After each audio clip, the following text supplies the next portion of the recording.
Olá, amados, que a paz de Deus, que excede todo entendimento, esteja em nós. Meu nome é Nilma Maria. Este é o canal Sintetizando a Lição, com o objetivo de levar a vocês um resumo descomplicado da lição DBD. Agradeço imensamente pela audiência, é sempre uma honra ter vocês comigo, sejam todos muito bem-vindos. Vamos para o nosso conteúdo, o assunto desta lição, a obra do Filho, o texto áureo, pelo que também Deus exaltou soberanamente e lhe deu um nome que é sobre todo nome, Filipenses capítulo 2 e versículo 9. Verdade prática, a humilhação voluntária de Cristo, sua obra redentora e sua exaltação gloriosa revelam que somente Ele é digno de toda adoração e obediência. Os objetivos da lição: primeiro, explicar a humilhação voluntária de Cristo e sua obediência até a cruz. Segundo, mostrar que a obra redentora do Filho é única, suficiente e vicária. E o terceiro é ressaltar a exaltação gloriosa de Cristo e sua soberania universal. Bom, é sobre isto que a lição vai tratar. Nesta lição, iremos aprender sobre a obra do Filho de Deus, a qual nos foi revelada em 3 dimensões: sua humilhação voluntária, sua obra redentora e sua exaltação gloriosa. Jesus, o Filho de Deus, assumiu forma humana, esvaziou-se da sua glória, ofereceu-se em sacrifício vicário e foi exaltado pelo Pai. Venha comigo, se inscreva, curta, comente e compartilhe num grupo DBD de sua congregação. Desta forma, você estará dando relevância ao nosso trabalho. Esta lição é dividida em 3 tópicos. O primeiro, dividido em 3 subtópicos, o segundo em 3 subtópicos e o terceiro também em 3.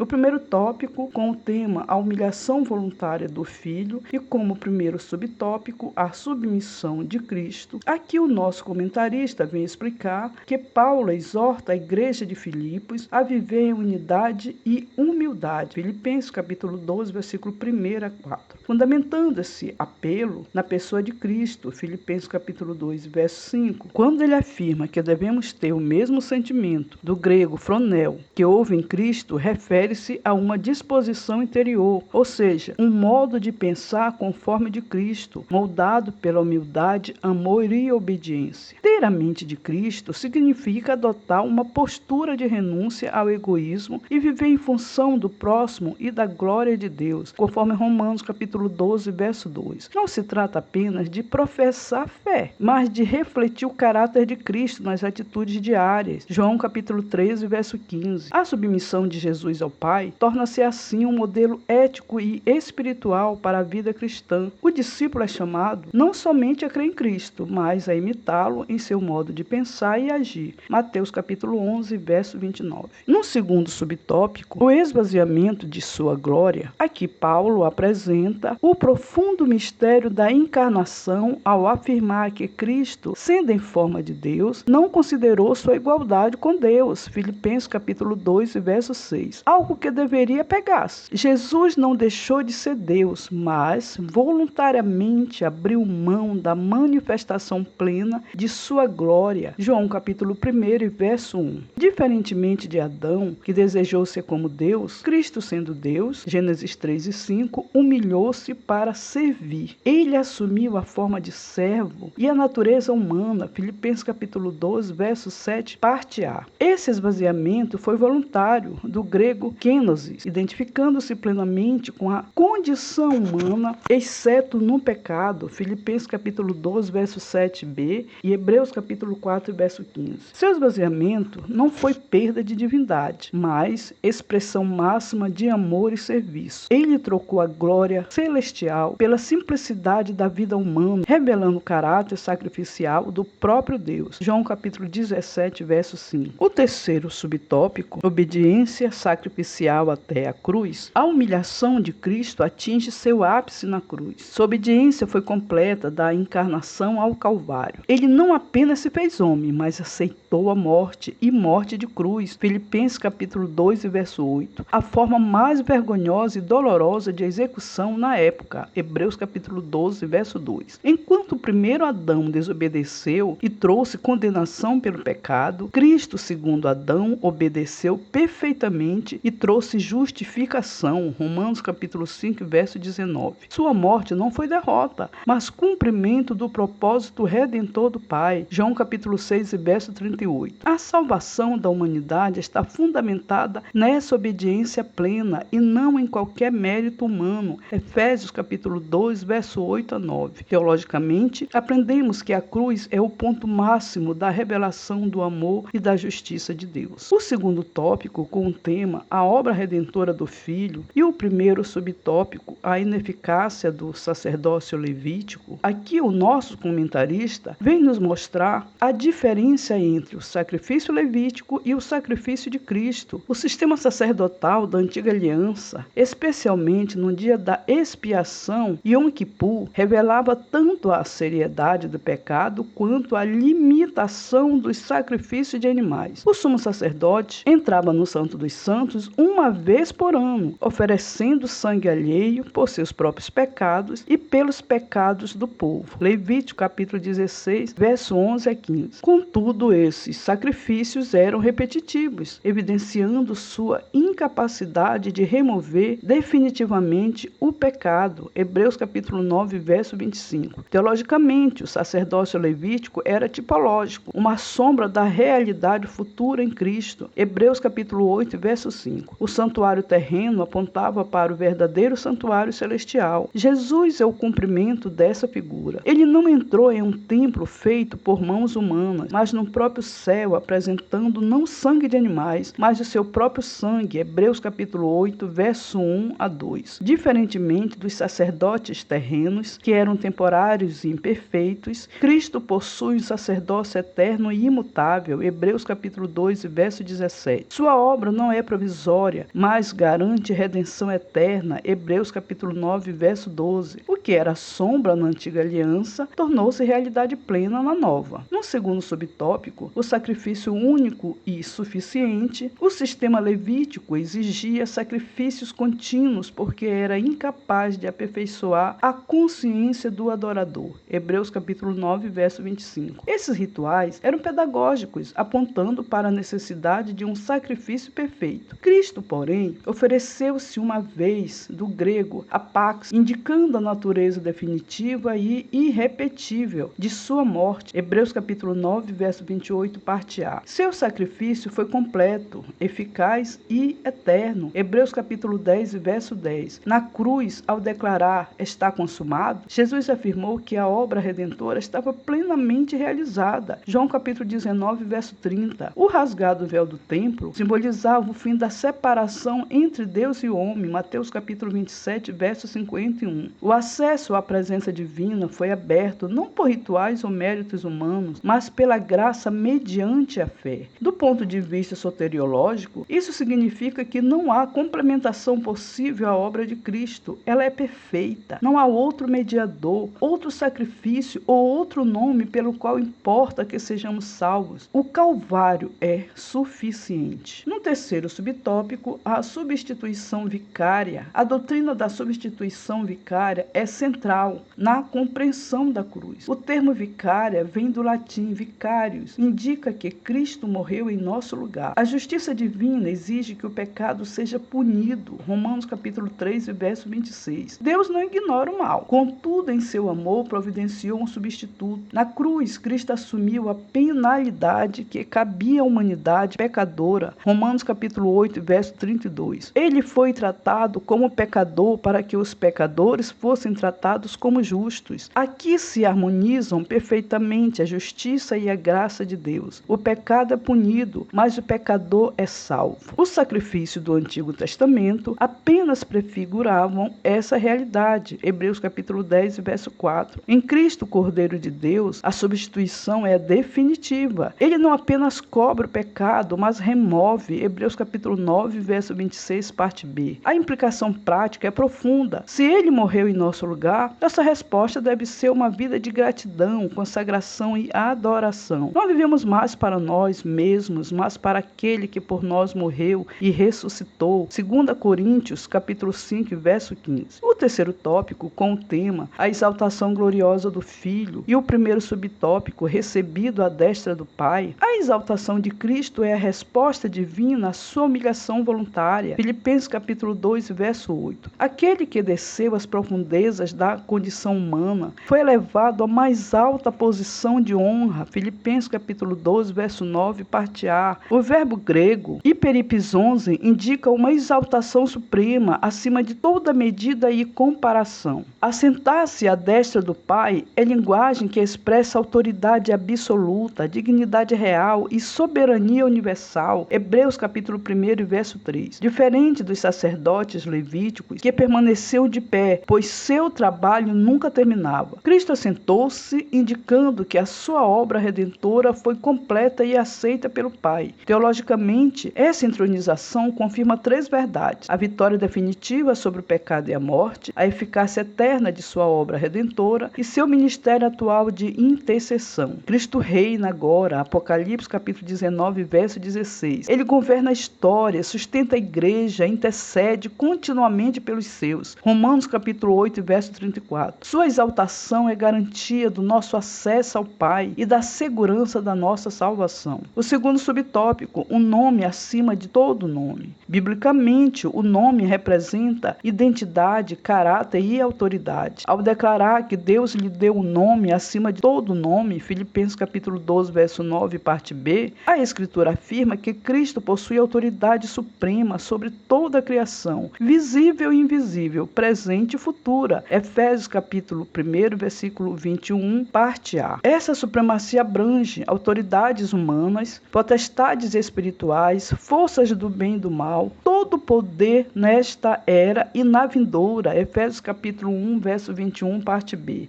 O nome de Jesus não é apenas devocional, é investido de autoridade espiritual real. Por isso a igreja age, ora e proclama em seu nome. Ele é o Senhor absoluto e nada pode rivalizar com o seu domínio. 1 de Pedro, capítulo 3, verso 22. Essa declaração reafirma sua divindade, sua posição única em respeito à salvação. Não há outro mediador, outro soberano ou outro salvador. Aleluia! O terceiro subtópico, soberania universal e retorno triunfal. A exaltação de Cristo culmina na revelação de sua soberania universal. Atos capítulo 2, verso 36. Toda criatura se dobrará diante dele. Filipenses capítulo 2, verso 10. Essa submissão será voluntária por aqueles que o reconhecem como Senhor e Salvador. Romanos capítulo 10, verso 9 a 10. Compulsória por aqueles que o rejeitaram, mas o reconhecerão como juiz. Romanos capítulo 14, verso 11 e Filipenses capítulo 2, verso 11. A confissão universal de que Jesus Cristo é o Senhor glorificará o Pai e encerrará definitivamente qualquer oposição à sua autoridade. Essa realidade aponta para a dimensão escatológica da exaltação. Cristo voltará em glória. Mateus capítulo 24, verso 30. Sua segunda vinda não será em humildade, mas em poder, juízo e majestade. Glória a Deus. Ele virá para buscar os que o aguardam. Hebreus capítulo 9, verso 28. E estabelecer plenamente o seu reino eterno. Teologicamente, isso reforça a esperança da igreja, a certeza do juízo final e o triunfo definitivo do reino de Deus. João capítulo 14, verso 2 a 3 e Apocalipse capítulo 11, verso 15. Aquele que foi humilhado é o mesmo que reina. O servo sofredor é o rei exaltado. A cruz não foi fim, mas o caminho para o trono. Louvado seja Deus. Bom, aprendemos com esta lição que Jesus, o Filho de Deus, se esvaziou humilhando-se para nos salvar. Ofereceu-se em sacrifício vicário para nos redimir e foi exaltado para governar eternamente. E nós, como igreja, somos chamados a viver em comunhão com essa verdade, aguardando o retorno do nosso Senhor e Salvador, servindo aquele que nos serviu com a sua vida e nos redimiu com o seu precioso sangue. Obrigada por assistir este conteúdo. Deus abençoe a sua vida e de sua família.